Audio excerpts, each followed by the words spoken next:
Solemnidad de Cristo, Rey del universo. Desde mucho tiempo antes, incluso de Jesús, el pueblo de Israel y en muchos otros pueblos, en otras culturas, existía la figura del rey. Y el rey era aquel que protegía al pueblo. El rey era aquel que se encargaba de que el pueblo tuviera que comer, que el pueblo tuviera una religión, que el pueblo viviera tranquilo, que viviera en paz. Y si en algún momento el pueblo era atacado, pues el rey era el responsable de cuidar ese pueblo, el bienestar de su pueblo. Era entonces al principio una figura que se asumía como un servicio. El pueblo defendía, el rey defendía a su pueblo.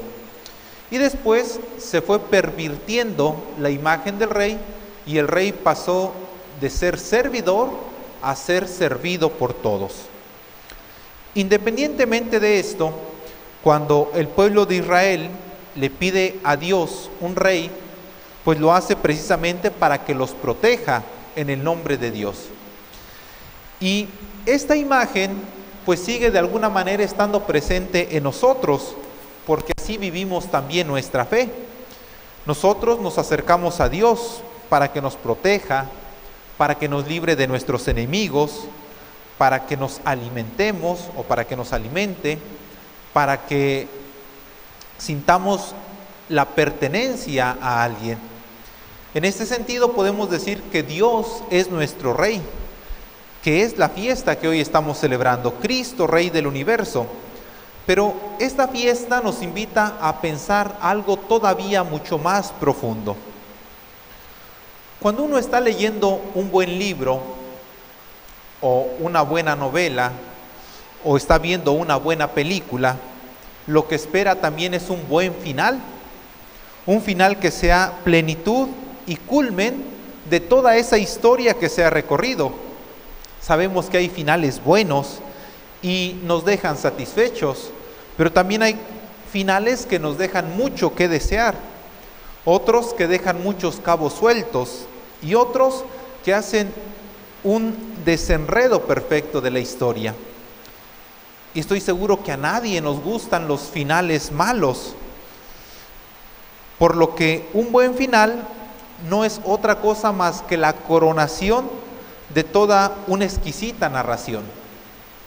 Hoy estamos en el final del año litúrgico. Con el favor de Dios, la próxima semana iniciaremos otro año litúrgico con el tiempo de Adviento. Y las lecturas del día de hoy nos anticipan de alguna manera el final de la humanidad y claro está, también el final de cada uno de nosotros, en donde cada uno de nosotros seremos juzgados por Dios. Y es aquí donde la palabra de Dios nos confronta, y es aquí donde la palabra de Dios nos transforma, porque nuestra historia personal también nos exige un final de todo aquello que hemos vivido. Nuestra historia y nuestro final lo vamos escribiendo día con día. Es verdad, Dios respeta nuestra libertad y también nos va dando luces para saber orientar nuestra existencia, por dónde debemos caminar, hacia dónde tenemos que seguir en este camino que Dios nos presenta. No se puede tener un final feliz de una historia que está llena de egoísmo. No se puede tener un final feliz en una historia que ha caracterizado por la autosuficiencia, por el vacío, por el conformismo.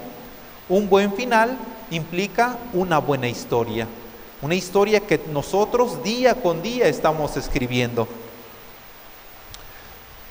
La mayoría de los estudiantes, cuando va a presentar un examen importante, un examen final, por lo regular están nerviosos porque no saben qué es lo que les van a preguntar en ese examen. Nosotros vamos a presentar también el examen final de nuestra vida, solo que nosotros tenemos una ventaja cuando llegue el juicio final. Cuando tengamos que presentar ese examen, no nos vamos a presentar como no sabiendo lo que se nos iba a preguntar. Nosotros sí sabemos de qué se nos va a preguntar. nosotros sí sabemos qué es lo que se nos va a cuestionar. Y fíjense cómo en el Evangelio Jesús recurre a la figura del profeta Ezequiel, en donde anuncia un juicio entre una oveja y otra oveja, entre las ovejas y los cabritos. Unos irán a la vida eterna y otros irán al castigo eterno. Y a unos y a otros les lanza la misma pregunta, pero el destino de cada uno es diferente. Fíjense en la pregunta: ¿cuándo te vimos necesitado? ¿Cuándo te vimos que tenías necesidad? Y cada uno da una respuesta distinta. Aquella persona que ha sido necia siempre va a poner excusas y dirá que nunca descubrió la presencia de Dios en el rostro del dolor. Va a decir que nunca vio a Dios precisamente en el necesitado. Le podrá decir a Dios: ¿y dónde estabas? Porque nunca te vi. Nunca vi tu presencia en medio de mi vida. Como esperando que Cristo mismo en persona se acercara a pedir su ayuda. Siempre que Jesús desaparece en la Sagrada Escritura, pensemos en los discípulos de Maús o cuando se va al cielo en la ascensión, siempre que desaparece, esa desaparición no es una separación, no es una ausencia, sino que lo que pasa es que Cristo se reviste del rostro del pobre, se viste del hambriento, del sediento, del perseguido, del encarcelado, del enfermo, de tal manera que nosotros no podemos ignorar o desconocer esos rasgos de Cristo que se hace presente en el hermano que nos necesita, en el hermano que sufre. ¿Cuántas veces, queridos hermanos, habremos pasado de largo ante esa presencia oculta de Cristo? ¿Cuántas veces habremos ignorado a Cristo en el hermano que sufre, que tiene necesidad, que está enfermo? ¿Cuántos hermanos nuestros se nos han acercado y hasta los hemos rechazado, les hemos dado la espalda? Y sin ir tan lejos, seguramente todos tenemos un ejemplo cercano, con un rostro concreto, de hermanos que tienen necesidad, algún hermano pobre, algún hermano que siente soledad, que se siente abandonado, que tiene alguna enfermedad. ¿Y será que cuando nos presentemos ante Dios cara a cara y nos esté enjuiciando, tengamos el valor para decirle: Señor, es que nunca te vi, nunca descubrí tu rostro en estos hermanos? A veces pensamos que son los pobres, los necesitados o los enfermos los que nos necesitan a nosotros para que les ayudemos. Y hoy el Evangelio nos dice que no es así. Somos nosotros los que necesitamos a ellos.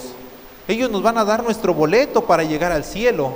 Son ellos los que nos van a ayudar a ser mejores, los que nos dan la oportunidad de poder participar de ese reino del que Dios nos da. No son ellos los que nos necesitan a nosotros, somos nosotros los que necesitamos de ellos. San Juan de la Cruz decía que en el ocaso de nuestra existencia, al final de nuestra vida, seremos juzgados en el amor.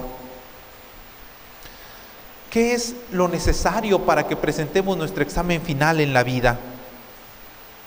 ¿Cómo saber que mi fe es verdadera? ¿Cómo saber que mi fe es auténtica? ¿Cómo saber que estoy yendo por buen camino? Que mi oración, que mi conversión es sincera, que mi vivencia de los sacramentos está en buen sentido. Pues cuando yo soy capaz de concretar todo eso. ¿Cómo? Pues con las obras de misericordia que nos describe hoy el Evangelio. En pocas palabras, queridos hermanos, seremos juzgados en el amor, en ese amor concreto, en ese amor real, cercano, con los más insignificantes a los ojos del mundo, pero que son los más importantes a los ojos de Dios. No hay que dejar la preparación de nuestro examen final para un día antes. No hay que aguardar a que sea demasiado tarde para repasar estas lecciones que debemos hacer día a día, sobre las que vamos a ser evaluados. De una vez, vivamos en esa ley del amor, la única ley que nos salva, la única ley que nos permite pertenecer a este reino de Cristo. Y entonces sí podremos celebrar, y entonces sí podremos decir: viva Cristo Rey, porque es el único que me enseña a vivir en este reinado del amor. Es el único que me enseña a vivir en un amor concreto, en un amor cercano, en un amor discreto. Vamos a pedirle al Señor, queridos hermanos, esta gracia, que nos conceda ser dignos de pertenecer a este reino, al reino de Cristo, porque vivimos el amor, porque descubrimos el rostro de Cristo en los hermanos que nos necesitan. Esa gracia se la pedimos hoy al Señor. Que así sea. ICM,